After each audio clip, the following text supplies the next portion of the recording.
Peace. Good evening, my friend. What is it? Today Friday? Is it Saturday? We somewhere around there. It's Saturday.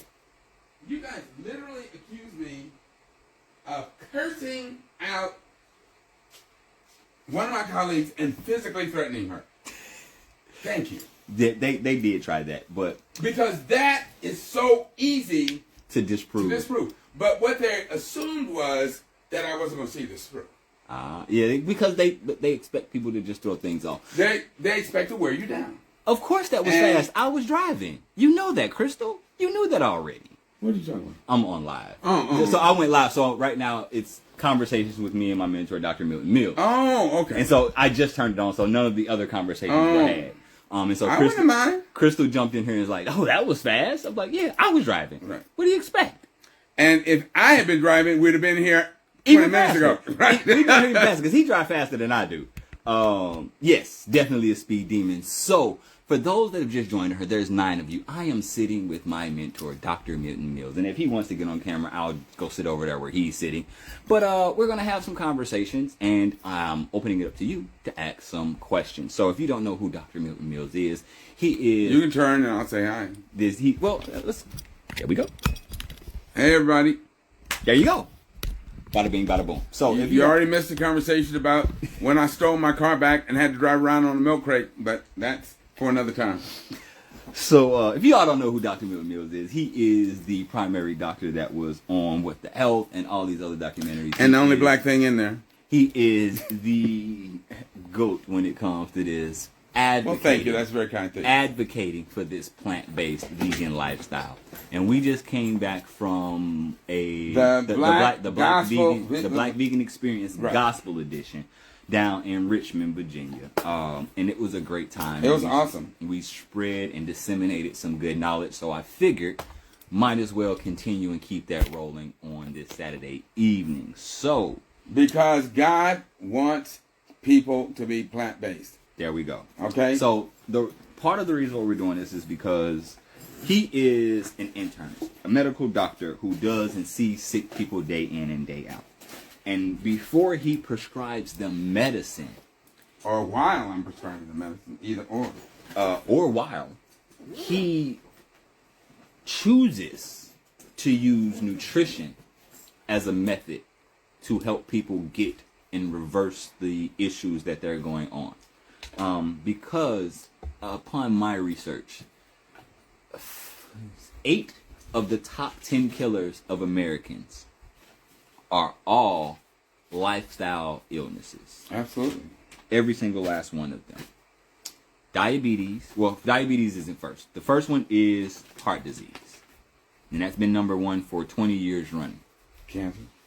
Number 2, cancer. We've got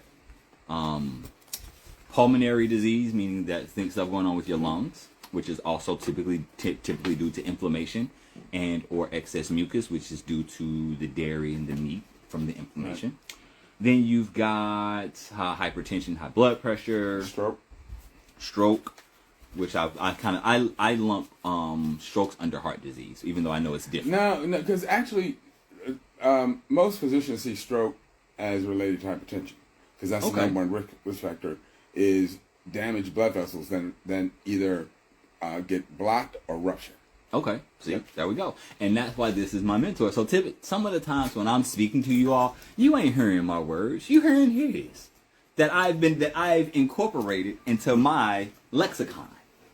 And I know I be using them $10 words. Y'all know me. We'll get back there. So luckily we got some. Well, okay. There are no big words. There are only words that you may not be familiar with. There you go. Words that you may not be familiar with. Or, more correctly, words with which you are not familiar. See, we were just having a conversation earlier about where you at. Yeah, right. Meaning the supposition coming at the end. It is not supposed to be there. It's supposed to be because my mother would always say, behind the preposition at. So, one of the keys that came up in today's conversation was the importance of making the transition to a fully plant-based lifestyle. Yes.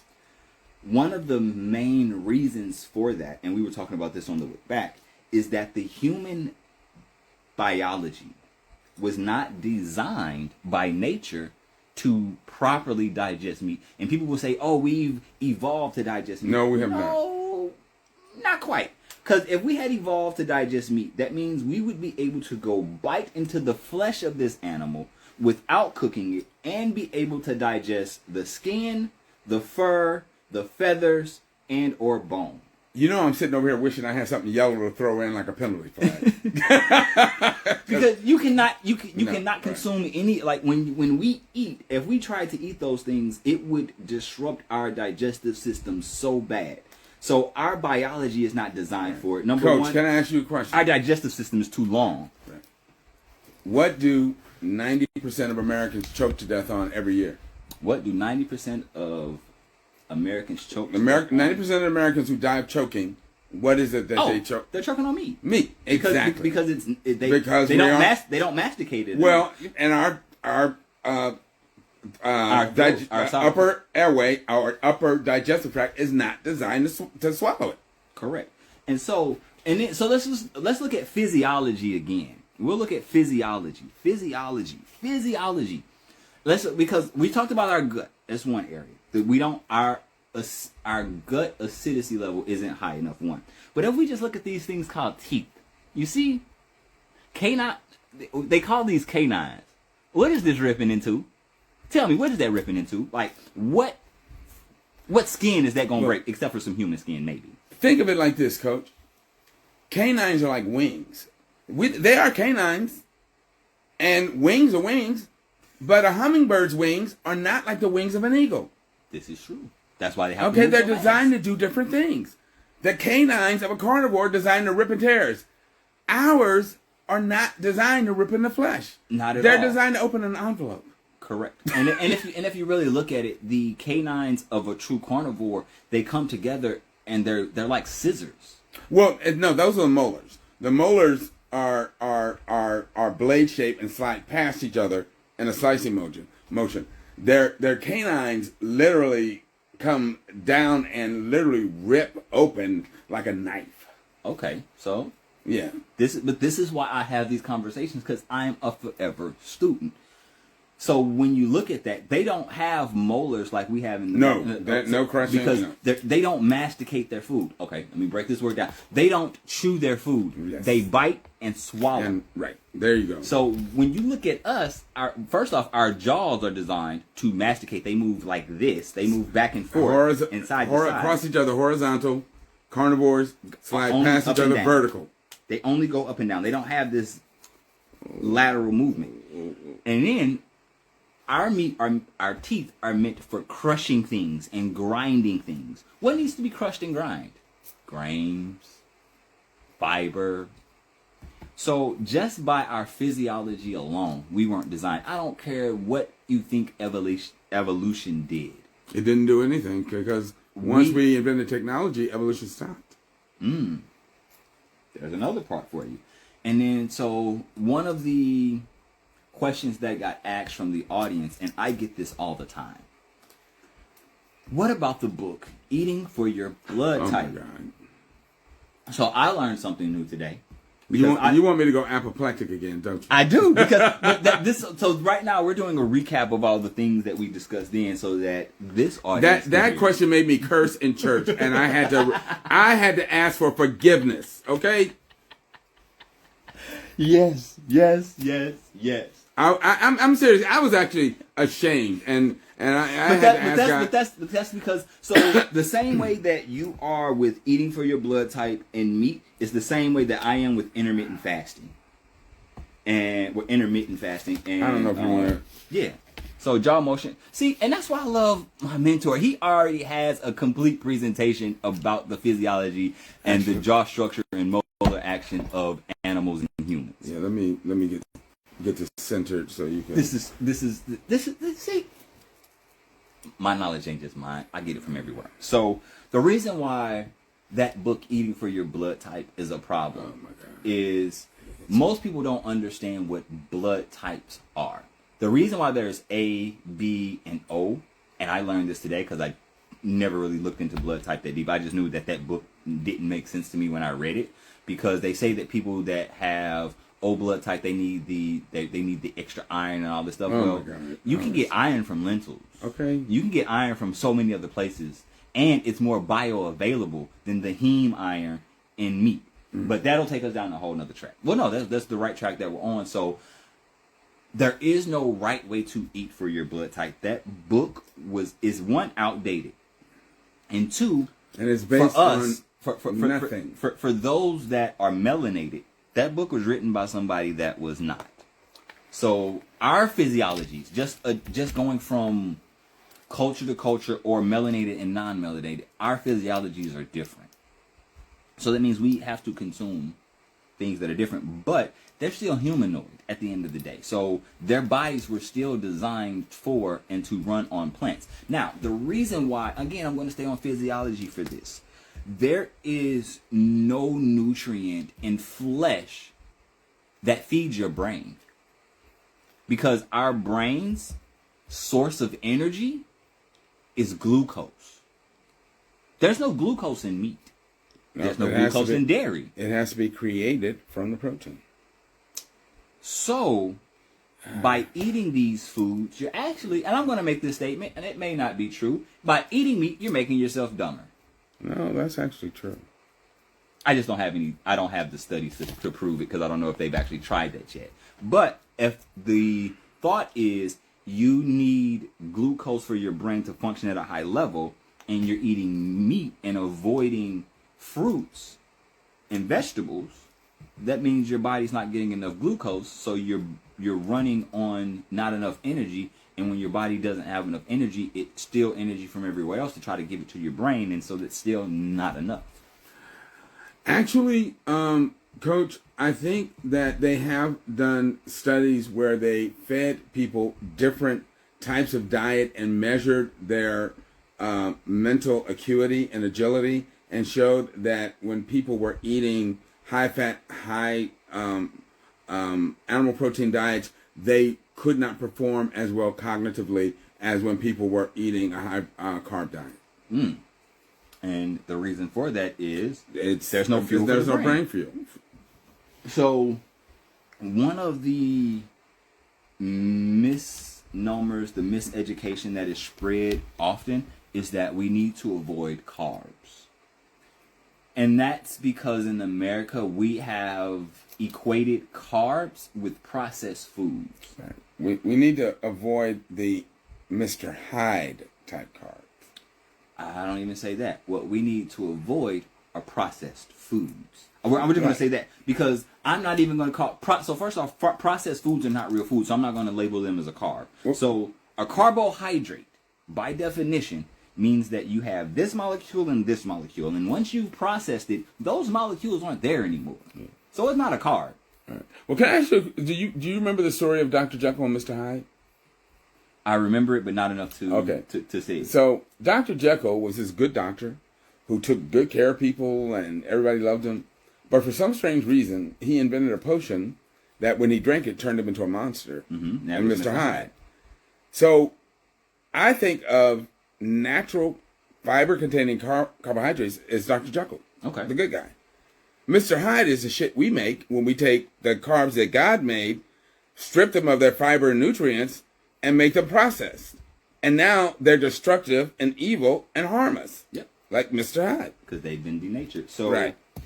That goes back. So that all of this is full circle for you. So if you want to improve your health, if you want to... I'm not even saying improve your health. I'm going to take it a step further. If you want to have quality of life as you get older, because that's what all of this is about. It's not having good health is good, but it's about quality of life as you age. I was sitting next to and speaking to a lady that was 77 years young. And looked wonderful. Looked wonderful, had all of her cognitive abilities, and not only that, she says that she travels more than I do. She travels back and forth between Richmond and Houston, teaching at the Montgomery Institute down there. If y'all don't know Dr. Montgomery, it's somebody else you need to look up. I need to actually get into more of his stuff myself. But I say all that to say, I know people in their 40s that are my age, that are not as spry, that is not as vibrant as that young lady was. And not the only skin that, is not as beautiful. She beat cancer. Stage 4 lymphoma. Which is one of those that they say it ain't nothing we can do, get your affairs in order type situation. And she tells this amazing story about how she beat it, it went into remission, and she joined this group because she had to get bone marrow transplants. And she joined this group. There were about 5 other people in the group that had bone marrow transplant, and they kept in touch with each other. I think it was more than that. But anyway, yeah. there was a group of them. I may be saying 5. But okay, that's what it, but by year 5, more than half of them were no longer with us. And by year 8, she was the only one left. By and she's, year I think 18 years out now? 16. Okay. By year 8, she was the only survivor. And now she's 16 years out. 16 years in remission. And the reason why she is the only survivor is because after treatment, she maintained a plant-based lifestyle. And they went back to eating cancer-causing meat. They went back to the lifestyle they had. Now, this is where most doctors do their patients an egregious injustice. And yes, I'm using a lot of big words because it matters. That's not a big word.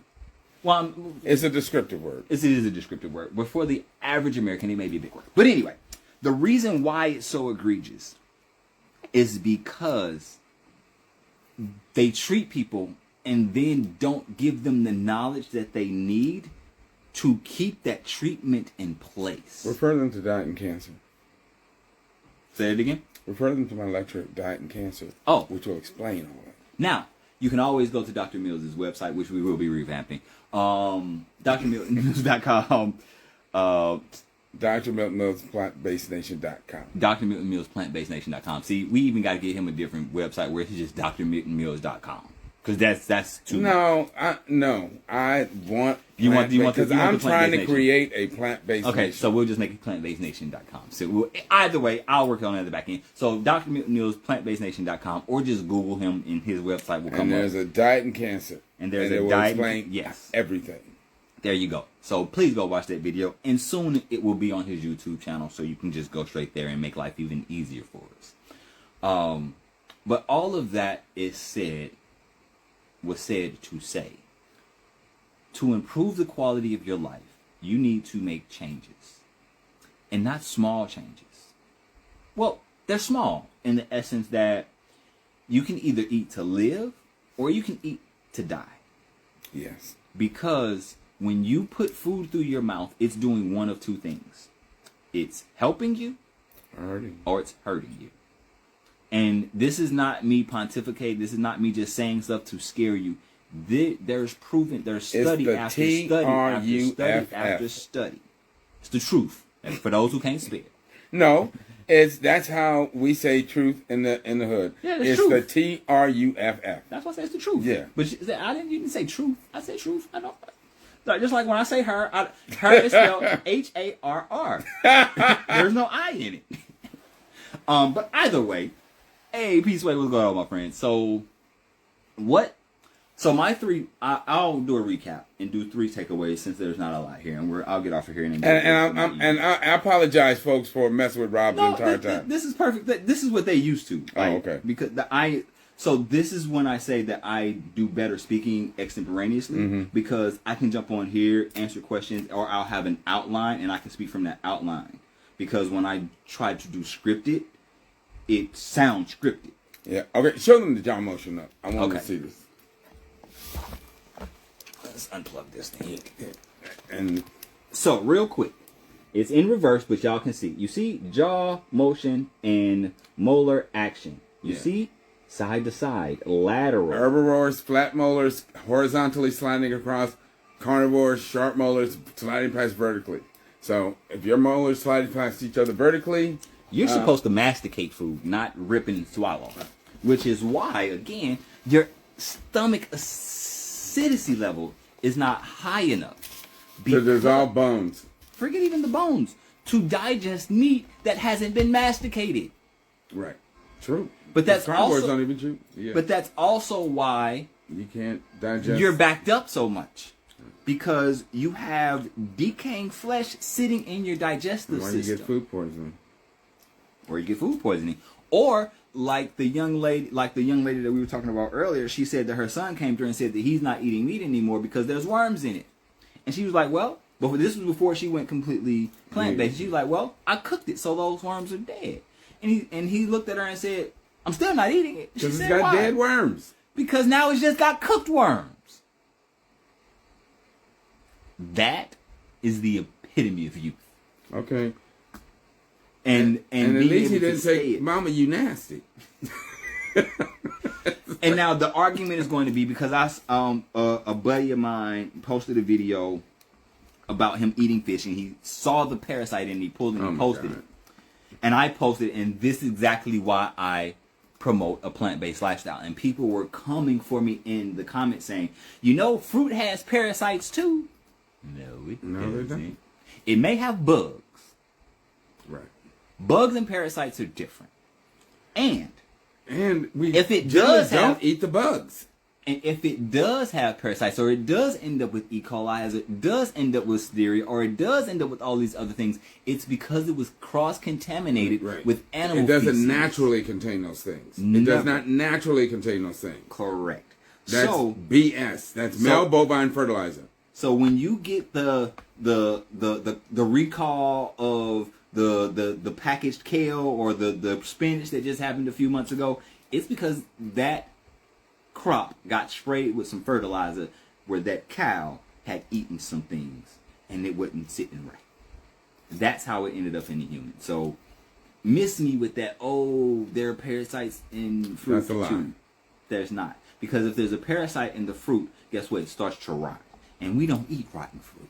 Well, also, there can't be for something to be a parasite, it has to have part of its life cycle in the organism, and there are no organisms that have part of their life cycle in fruit that would then infect humans. So no, there are no parasites. It's like that's just that's just one of those things people say to justify to try and justify and be like, oh, well, plant-based ain't so good either. Right. So when someone says that, tell them you need more fiber in your diet because the parasites are winning.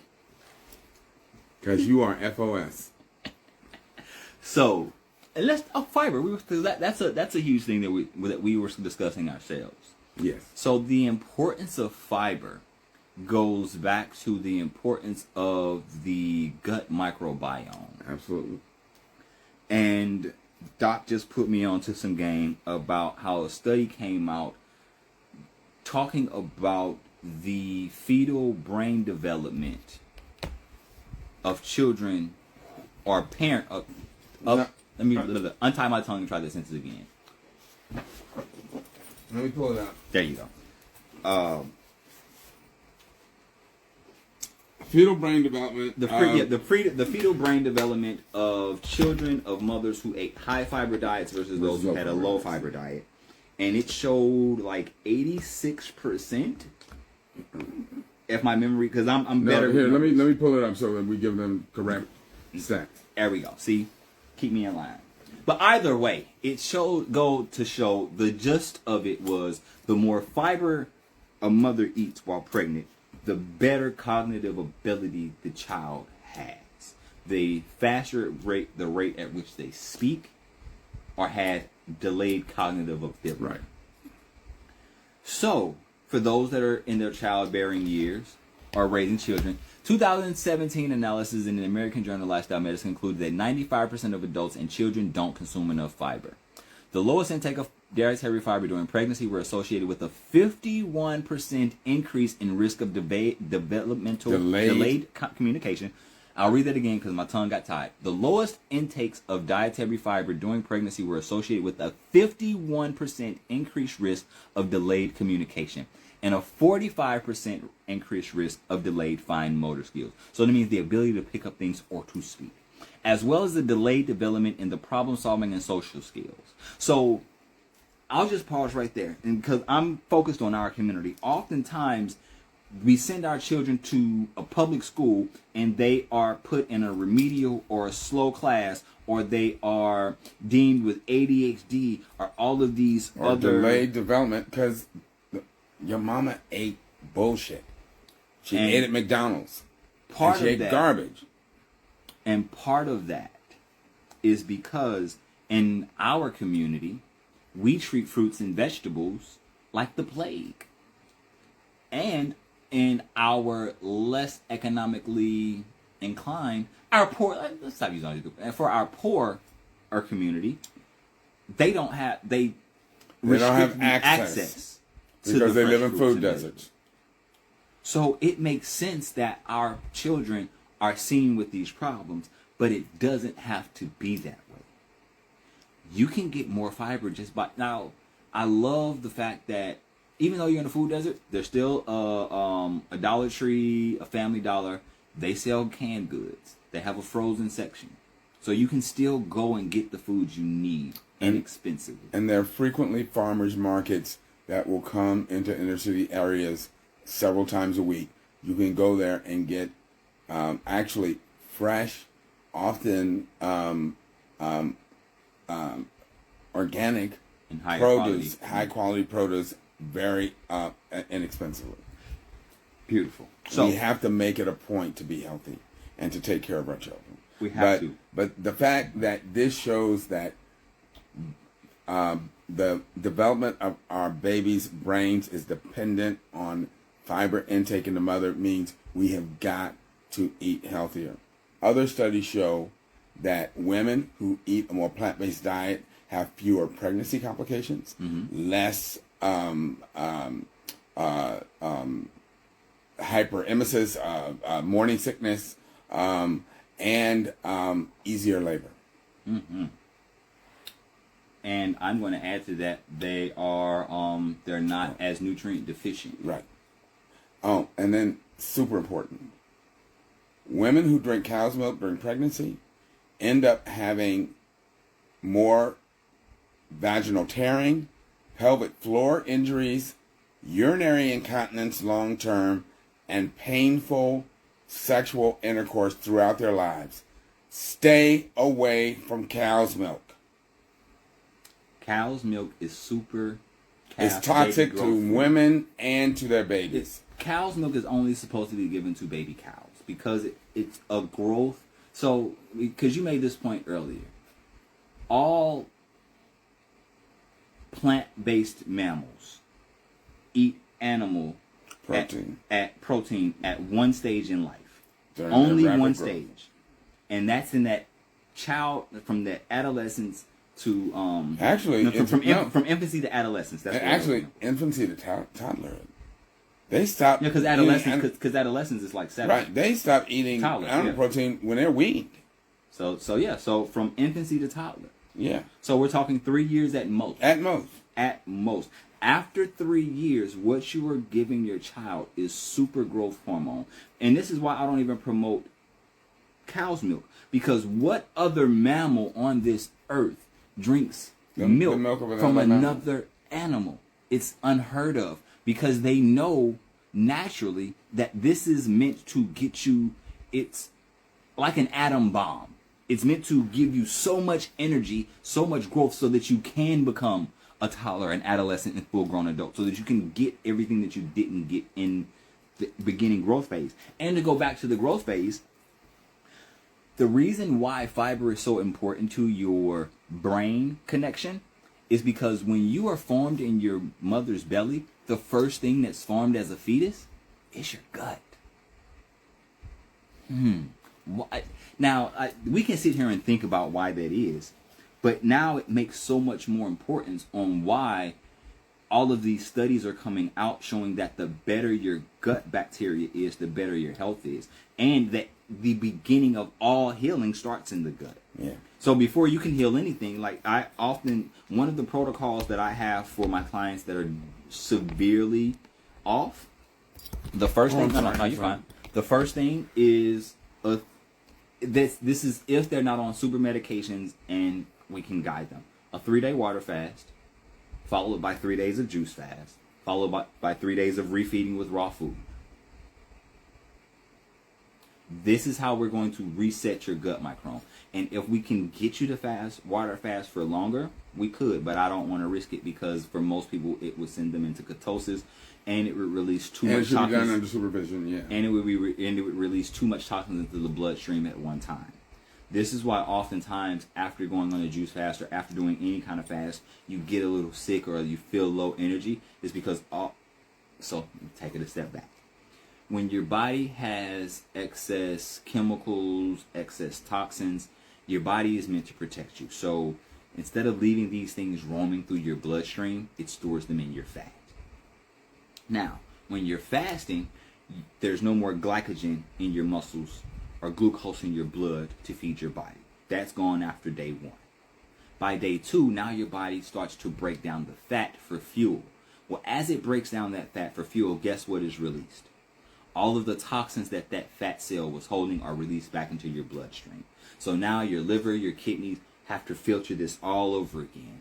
And because you were already full of toxins, now it's causing an overload. So now it has to manifest in some way. So typically runny nose, cough, fever, skin protrusions, because most people don't realize our skin is our biggest organ, and the skin is the way that the body tries to get rid of things it doesn't want, which is how you end up with pimples, how you end up with blackheads and all of these other cysts, all these other things.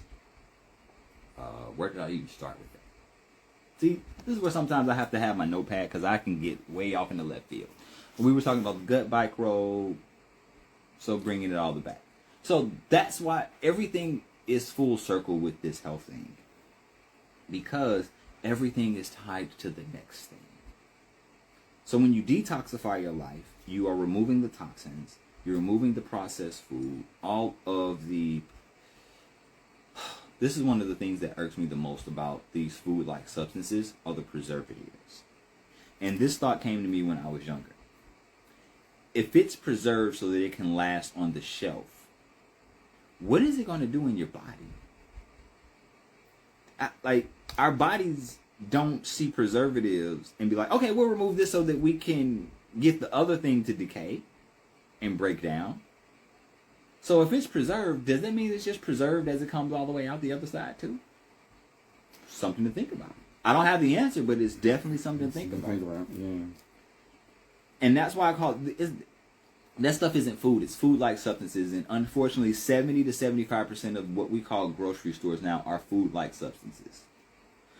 It doesn't make sense to have a health food section in a grocery store. So if this is health food, what is that? Stuff? What is the other stuff?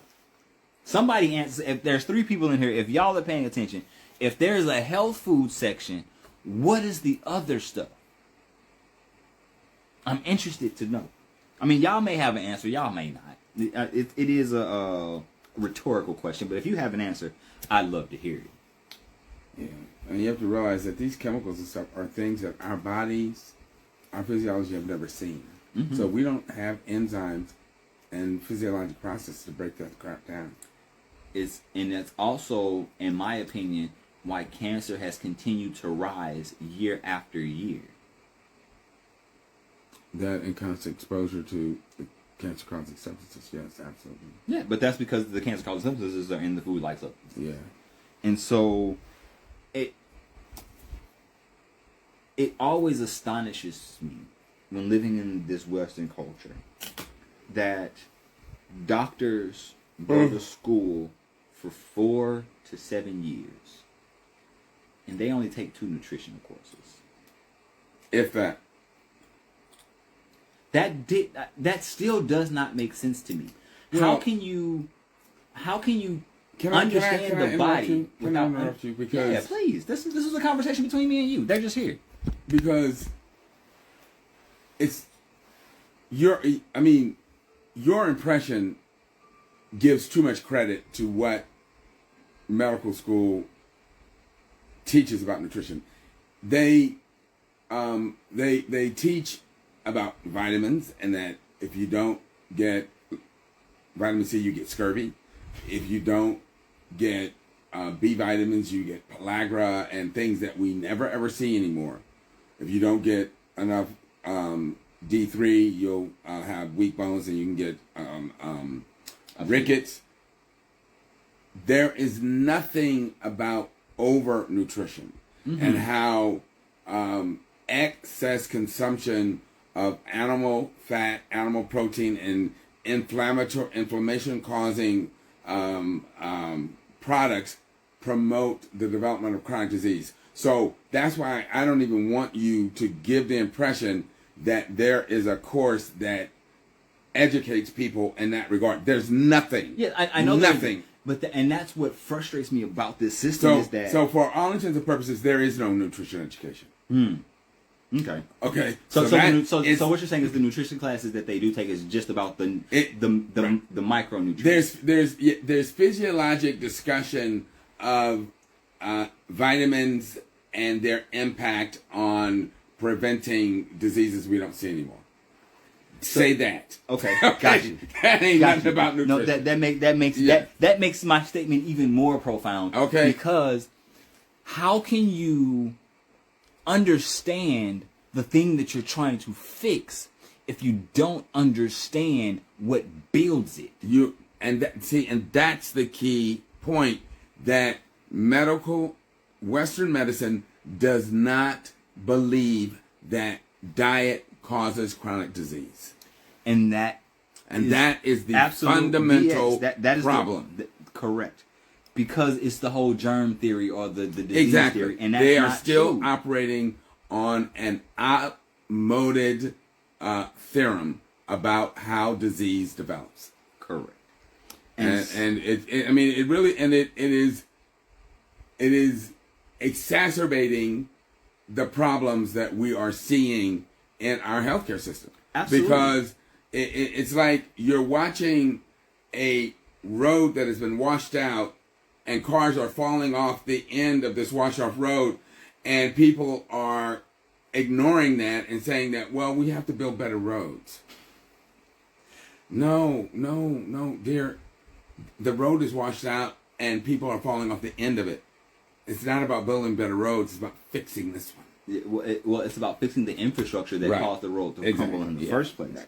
And so that's where I believe, that's why I feel so strongly about my message and what I do is I am here to educate and inform people on the correct way. Right. And reorder their thinking. Yes. That is essential. Because first off, let's talk about what you think food is. What is the purpose of food? There's 4 people in here. If y'all gonna get interactive, what is the purpose of food? When you get hungry, what is your body telling you? Is it telling you it wants to eat? It's telling us to use our body as an amusement park to find pleasure through our taste buds. Of course not. So what happens when you get that hunger feeling? That means that your cells have reached a level of low energy. And they've sent a signal through your gut. Remember that gut microbe to that gut-brain axis? It sends a signal through your gut to your brain to say, hey, we're running low on the essentials that we need to keep functioning. You should probably give us those nutrients. So this is why you can eat a big meal, be full, belly popped out, unloose your belt, and 20 minutes later, you hungry again. So, I mean, you're making excellent points. That hunger is a signal for several things. Unfortunately, in Western countries, hunger is interpreted as a signal for energy intake and pleasure. That is not what it's supposed to be. Mm-hmm. Hunger is a signal to take in healthful sources of energy that come packaged with nutrients, antioxidants, vitamins, minerals, and health-promoting compounds that turn on genes that help our bodies function better. Yes. If all of that is not taking place, you are harming yourself. I ain't have to go to 7 years to be able to tell y'all. I ain't go still through 7 years to tell y'all that. Because this is the beauty of how my brain works. Because a lot of the things that I teach you, I knew intuitively, and then I did research to justify that intuition. And the more conversations I have with Dr. Mills and other professionals, the more my intuitions are validated. Can I say parenthetically? Please. That intuition, as you call it, start to listen to that voice, because that's the voice of God. See, now he's bringing back in my personal life into this, because we have a conversation about me and my what's going on with me. So because Paul says that. He says that people, when they listen to the Holy Spirit, they learn intuitively the things that we learn through the Bible. That because God speaks to all of us, whether we know it's Him or not. He says, Jesus is the light that lighteth every man that is born into the world. God is speaking to us whether we know it's Him or not, to lead us into the truth. There we go. And that is the point, that you have heard His voice. But you didn't know it. Okay. So this gives me more to sit with. Yeah, and that's why I want you to go back to that voice, that intuition, to realize that, to recognize that voice. I will work on that. Yes. What happened to my thing? I unplugged it. It's right here. All right. Now actually I'm gonna plug it into this one, because this one uses the juice. So it's this one that you need there. There we go. Yep. So yeah. So another conversation that you and I were having, because I didn't forget the last point that I was making. That's why I jump around on these.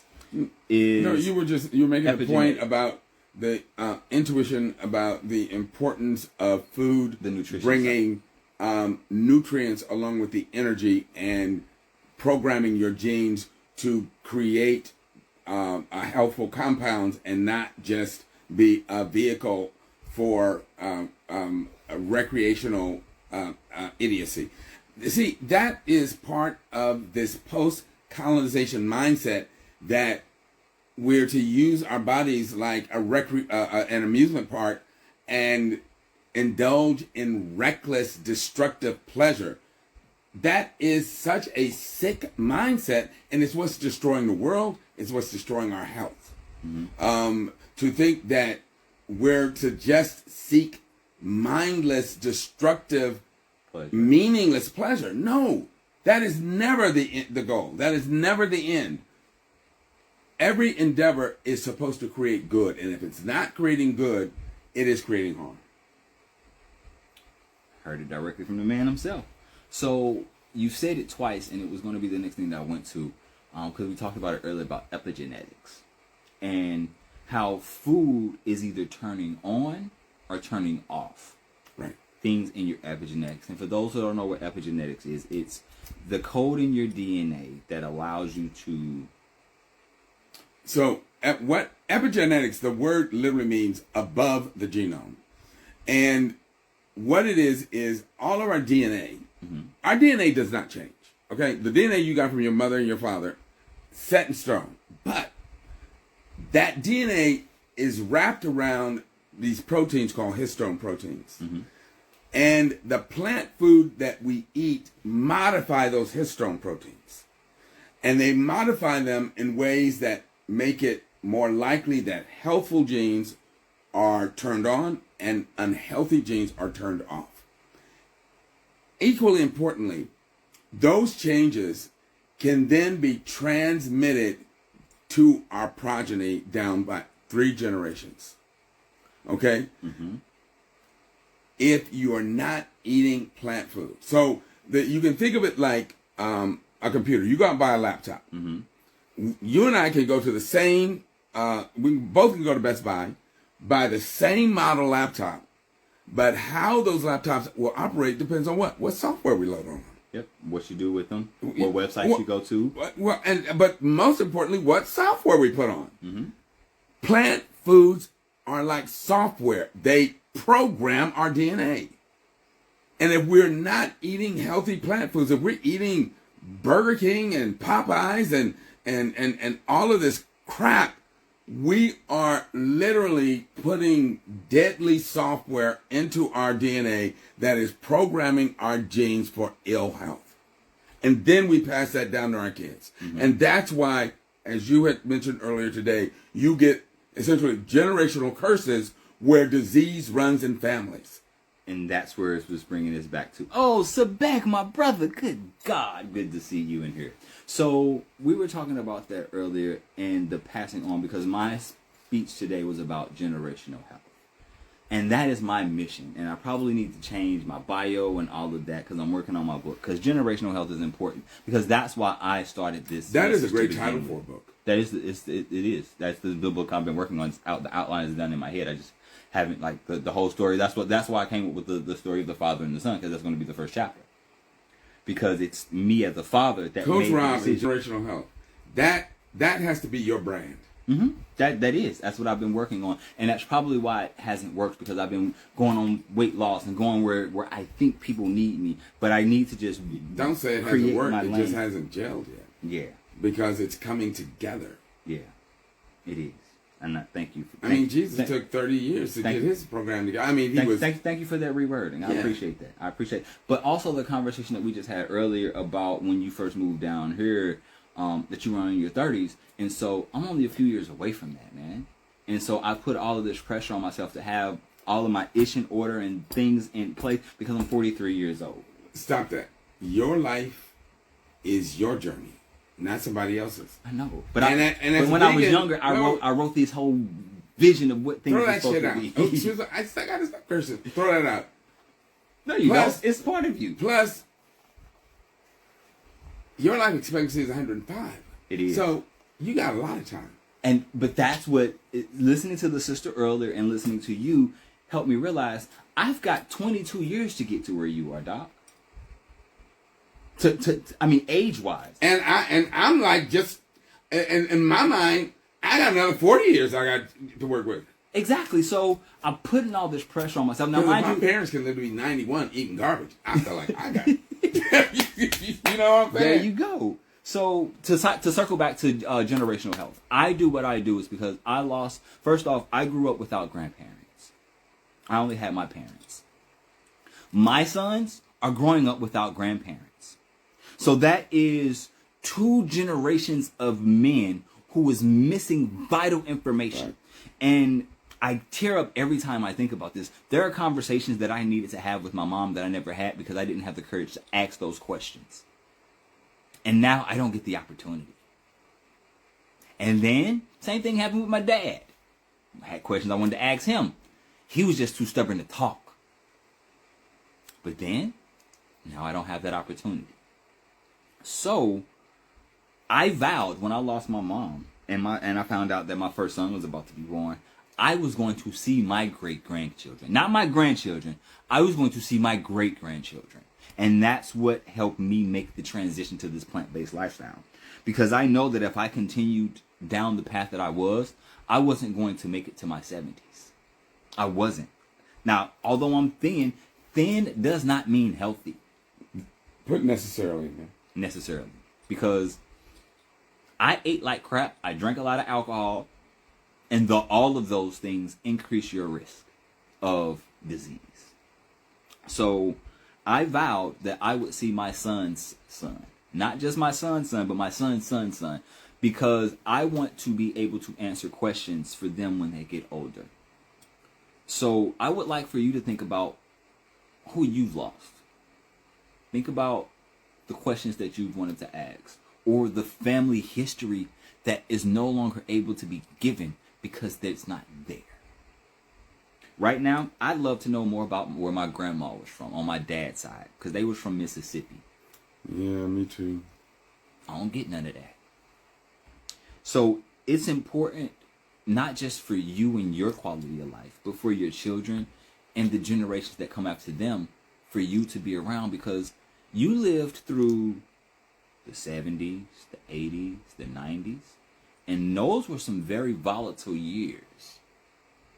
And this next generation coming up is going to be looking back to those like, what? Yeah, that was a time when racism was actually frowned upon, unlike today.